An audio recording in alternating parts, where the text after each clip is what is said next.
নাও খাবার। আজকের নাস্তা কি? রুটি আছে আর হালুয়া আছে। বাহ। আমিনুল, 200 টাকা হবে? আচ্ছা দেখতেছি, দাঁড়া।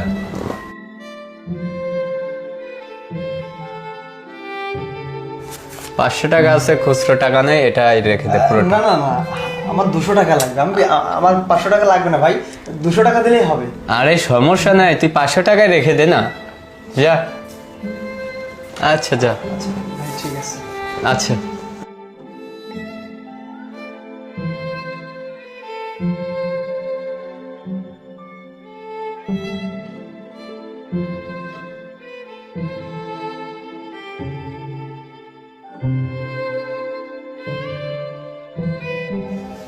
আরে হ্যাঁ হ্যাঁ, কোনো সমস্যা নেই। হ্যাঁ ভাই, আমার না 500 টাকা লাগবে। আরে ভাই, আমার একটা জরুরি মিটিং চলতেছে, তো তুই এক কাজ কর, এই যে এখানে ব্যাগ আছে, ব্যাগে থেকে নিয়ে নে।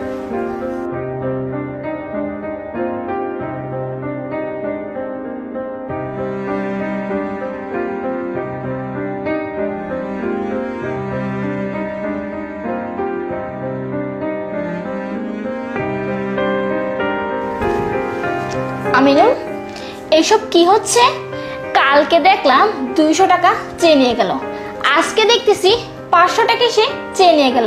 এসব কি হচ্ছে? তোমার কি কোনো চিন্তা ভাবনা নাই? সংসারে কোনো চিন্তা ভাবনা কি তোমার মাথায় ঢুকে না? আর তাছাড়া উনি তো কোনো কাজ করে না, বসে থাকে বাড়িতে, যখন যা লাগতেছে তোমার কাছ থেকে হাত পেতে নিচ্ছে। ওনার তো লজ্জা হওয়া দরকার এই, নাকি? তুমি চুপ করো তো।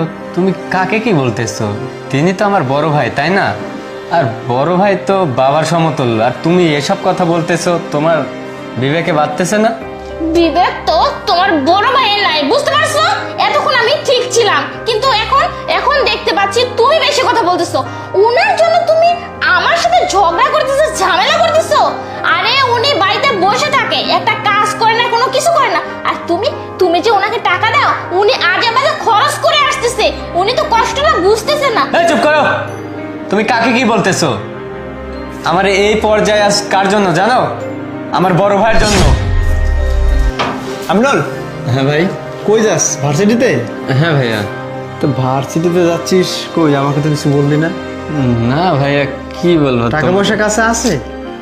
নাই ভাইয়া। তো টাকা পয়সা কাছে নেই, তুই আমাকে না বলে যাচ্ছিস? ভার্সিটিতে বন্ধু বান্ধব আছে, কই একটু রেস্টুরেন্টে যাবি, ভালো মন্দ খাবি, বন্ধুদের সাথে আড্ডা দিবি, পার্টি করবি, এগুলো বলতে হয় না? টাকা না থাকলে ভার্সিটিতে গিয়ে লাভ আছে?